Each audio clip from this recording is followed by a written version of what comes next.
Hey out there, kiddos. Hey everybody, my name is Josh, and I am a Ghostbuster with the Ghostbusters West Virginia Division. That's name's Smith. And it's time for another episode of Storytime with a Ghostbuster. I hope you've enjoyed the other stories that I've done. If you haven't seen them yet, you can they're right here on this channel, and you shouldn't have a hard time finding them. But I do hope you enjoy them.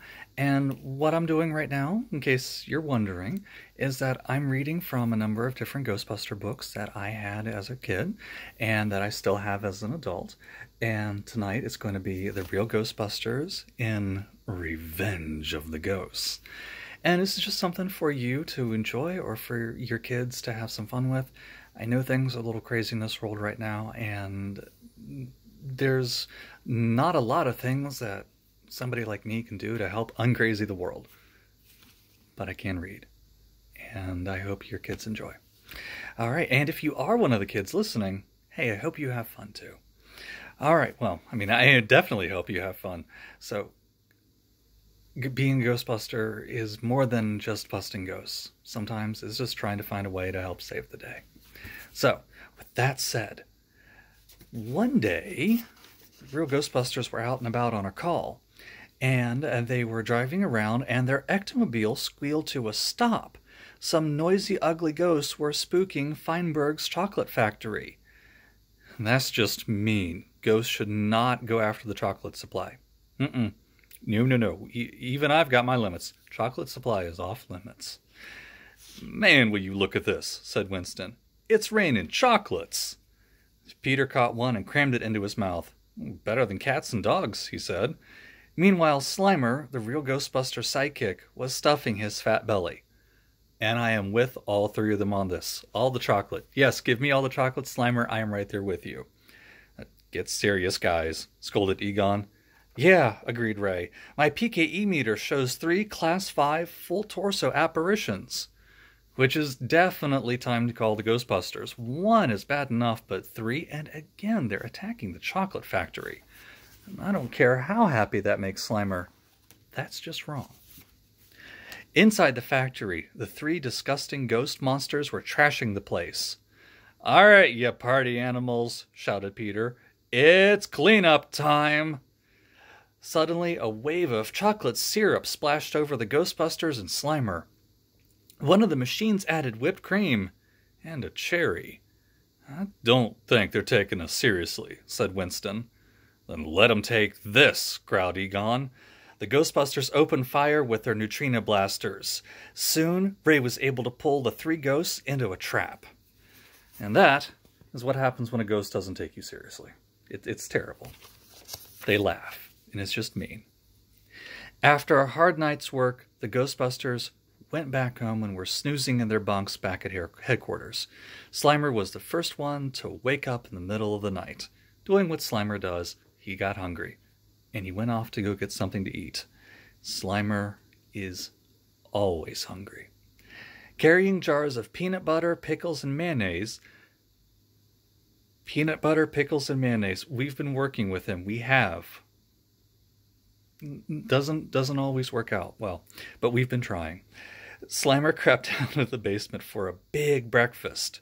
He was careful not to wake up Peter, Ray, Winston, and Egon, but he wasn't so careful about brushing against the switch on the ghost containment unit, where we keep all the ghosts that we catch until they agree to be much nicer. And 3 ugly ghosts were able to ooze out without him noticing. As soon as they escaped, they said to themselves, "We're gonna get revenge." They don't like being locked up. If you had your choice between being stuck in a box or a chocolate factory, I think we would all agree the chocolate factory would be much better. But they were very bad ghosts in the chocolate factory, so get locked up for a little bit. In no time, the ghost monsters changed their shapes to look like people. Ugly people, that is. Let's run those Real Ghostbusters right out of business, chuckled the short, warty one. Come on. They had a great idea. One of the ghosts would scare everyone at Central Hospital. The other 2 would save the day by catching him. They would pretend to be Ghost Grabbers, a rival ghostbusting firm. And the plan worked. Ghost! Screamed panicky patients. Doctors dropped bottles of medicine, and nurses dropped stethoscopes, and people ran, and it was just scary. It was terrible. Then two of the ghost grabbers showed up with a fake ghost trap. When the real Ghostbusters arrived, everything was back under control. Better luck next slime, said the fakes. Well, a bit later, Janine, the real Ghostbusters' gum-chomping secretary, picked up the phone. If it goes boo, we know what to do. No, ma'am. This is not Ghost Grabbers. What is Ghost Grabbers anyways? She asked. I've had 20 calls for them today. Well, that's what we'd like to know, said Ray. They're stealing all of our customers. Suddenly there was a yell from down in the basement. Hey guys, something's wrong. The ecto-containment unit is 3 ghosts short. But who could have shut it off? Said Peter. Winston looked around and spotted the culprit. Slimer. Come to think of it, said Peter. Those goony ghost grabbers look a lot like those 3 Class 5s we nailed last night. You're right, agreed the others. Who could forget those faces? The phone rang again. Janine answered it and scribbled down notes. This one's a job for the Ghostbusters, a haunted toy factory in Brooklyn. But what about those escaped Class 5s, wondered Ray. If I know them, said Egon, they're probably already there. Let's bag those turkeys. Sure enough, the 3 ghosts were waiting at the crumbly old toy factory. They weren't described as ghost grabbers anymore. Now they had a new plan. What are we doing here? Asked the tall, skinny one. Looking up an old friend, a Class 7 phantom named Turlock. He haunts this dump. Class 7? But they're real powerful. That's the idea, said the short, warty one. And look, he really is short and warty. Not a pleasant-looking ghost at all. Hey, and then he grabbed a lead pipe and banged it against a piece of machinery. Suddenly, the machine began to rumble, which is not what you want to hear from a machine after it's been banged on by a pipe. Trust me, personal experience. An eerie moan came from inside. Also, again, personal experience. No. Your machine should not make eerie moans.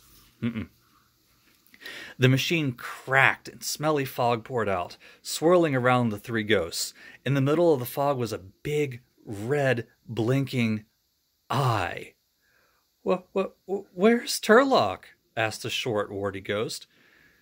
This is my domain now, said the fog demon in a commanding voice. You have disturbed me.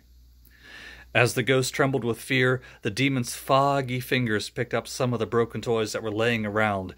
It turned itself into a giant toy monster, with skateboards for feet, a teddy bear body, and the head of a nasty old doll. Then it let out a mighty roar. And I know this sounds fun, and I know this sounds cool, but it was a big creature, and it was able to actually break out of the building. Not the door, the building. So, small would actually be kind of fun. You wouldn't complain too much about getting it under the Christmas tree. But big enough to break an entire building? While you may have some fun with that, it would be frowned upon by everybody. When the real Ghostbusters arrived on the scene, Peter was surprised. What do you know? For a change, we're the first ones here. Just then, the 3 ghosts came tearing past. Make that the second ones. The huge toy monster crashed through the wall of the factory in hot pursuit. Would you believe the third ones? Winston put the ectomobile into gear and the real Ghostbusters took off. That's at least a Class 8 free-roaming vapor, shouted Ray over the engine. Whatever it is, said Egon, it's about to mash Manhattan into marshmallow fluff. Would you look at that, said Winston, one hand on the steering wheel and one hand pointing up ahead. That giant erector set is headed straight for the Brooklyn Bridge. Peter took a look and started yelling instructions. Ray, you and Egon and Slimer head for the other side with the ghost trap. We're going after it on the cables. Slimer's face turned from green into white as a sheet. The Ectomobile was swooping down the highest cables of the Brooklyn Bridge after the toy monster, which was chasing the three terrified ghosts. This is a safety hazard all the way around, just so you know, kids. Please don't drive cars on the cables of the Brooklyn Bridge. If the Port Authority doesn't get you, the ghosts will. Promise. "Here we come," shouted the ghosts as they dived down the cable and straight for the trap. "Don't let him get us." Well, and they dove right in without fighting back at all. But that still left the big one. "Well, that's 3 ghosts down, 1 toy monster to go," said Egon. "If Slimer hasn't messed up, we'd be home in our jammies right now." But Slimer couldn't help but feeling guilty for that. And I think we all understand. But then Slimer got an idea, and he took off flying. Ray yelled for Slimer to stop, but it was too late. The Real Ghostbuster sidekick zoomed up the cable and coated it with goo. When the toy monster hit the slimy part, it lost its balance. Then it hissed and slid off into the river. All that remained was some hot, fiery steam and a few broken toys bobbing on the water. "I hate to say it, Slimer," remarked Peter, "but you looked marvelous." Slimer planted a yucky kiss on Peter's cheek. But don't push your luck." There's Slimer, pushing his luck as always. Now, what happened to the big fog demon? Well, after it met the water, it dissipated. Sometimes ghosts don't like certain things, and this guy didn't like the water. So, after a bath, it decided to behave and went about its way, and left toy factories and giant toys all alone. Thank you for watching the video. I hope you enjoyed the story. I'll do more of these in the future. I hope you guys are being safe and having fun. And remember, always wash your hands. And don't forget, you know who to call. Have a great night, everybody. And I hope you enjoyed.